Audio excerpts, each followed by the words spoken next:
এই আওয়ামী লীগপন্থী যে ভোটগুলো আছে, যারা ভাই ব্রাদার যারা পদ পদবি ছিল তারা তো ভোট দিবে না, দিবে। আর যারা পদ পদবিতে নাই, যারা কিছু লোকজন আছে ছোট ভাই ব্রাদার বাপ চাচারা ভালোবাসে লিখতে, আমি তাদের উদ্দেশ্যে বলতে চাই, আপনাদের কাছে অনুরোধ, আপনারা বাংলাদেশের নাগরিক, আপনারা এই ভোটগুলো পচা দেবেন না। গণতন্ত্রের ভোটের একটা মূল্য আছে, আপনার একটা ভোটই অনেক কিছু। আপনার কাছে অনুরোধ থাকবে, আপনি ভোটগুলা কেন্দ্রীয়তে যাবেন, যে বিসমিল্লাহর নাম দিয়ে ধানের শীষে ভোটটা দিবেন। আপনারা ধানের শীষে ভোট দেন, দেখেন বিগত 20 বছর কিভাবে বাংলাদেশ চলছে, আমাদের জনাব তারেক রহমান সাহেব কিভাবে চালায়। আর বিষয়টা হচ্ছে শামা আপার কোনো তুলনা নাই। শামা আপা যদি 64 জেলায় 300 আপনার ক্যান্ডিডেট আছে না, এই তার থেকে ব্যতিক্রম হচ্ছিল এই শামা আপা। এই না, আসলে বাড়ির কাছের মানুষ কিন্তু মূল্যায়ন করে না, আরে বোঝে না এর যে কতটুকু মূল্য আর এর যে কতটুকু সম্মান, এ কেন্দ্রীয় জানে, সেন্টার জানে, আশেপাশে পার্শ্ববর্তী দেশ জানে।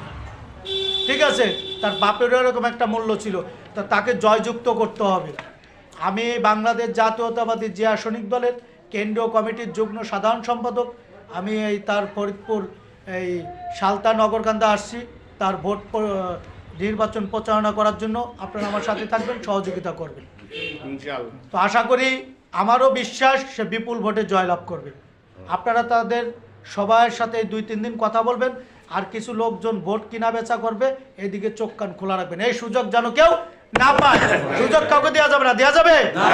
তারুণ্যের প্রথম ভোট ধানের শীষে হোক, জোরে বলেন, তারুণ্যের প্রথম ভোট ধানের শীষে হোক, গণতন্ত্রের ভোট ধানের শীষে হোক, 2026-এর ভোট ধানের শীষে হোক। শামা আপা জিন্দাবাদ, জিন্দাবাদ, জিন্দাবাদ। শামা আপাকে জয় করতে হবে। জাতীয়তাবাদী জিয়া সৈনিক দল 64 জেলার ভিতরে 45-47টা জেলায় সংগঠন আছে আমাদের, সবাই কাজ করতেছে ধানের শীষের পক্ষে। আমাদের এই সংগঠনের ভিতরে অনেকেই স্বতন্ত্র, তারা আত্মীয় স্বজন দাঁড়াইছে, অথচ কিন্তু তার নির্বাচন করতেছে না।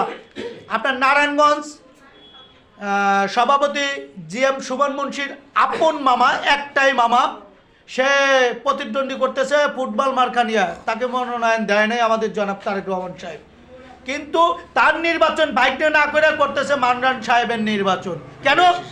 সেন্টার থেকে কড়া নির্দেশ আছে, বলা আছে আমার, কোন লোক ধানের শীষের বাইরে যে নির্বাচন করবে তাকে সাথে সাথে দল থেকে বহিষ্কার, সংগঠন না, একবারে জাতীয়তাবাদী দল বিএনপির কোন দল এসে থাকতে পারবে না। শুধু জিয়া সৈনিক দল না, প্রত্যেকটা সংগঠন থেকে তাকে বহিষ্কার করে দেওয়া হবে, ধানের শীষের বাইরে যে কাজ করবে। আর যে ক্যান্ডিডেট গুলা স্বতন্ত্র নিয়ে কাজ করতেছেন, তাদের উদ্দেশ্যে আমি বলতে চাই, আপনারা আগামী দিনের রাস্তা কানা করলেন। জনাব তারেক রহমান সাহেব বলছিল যে আপনাদের বাংলার সময় ব্রেকিং নিউজ 24 ঘন্টা।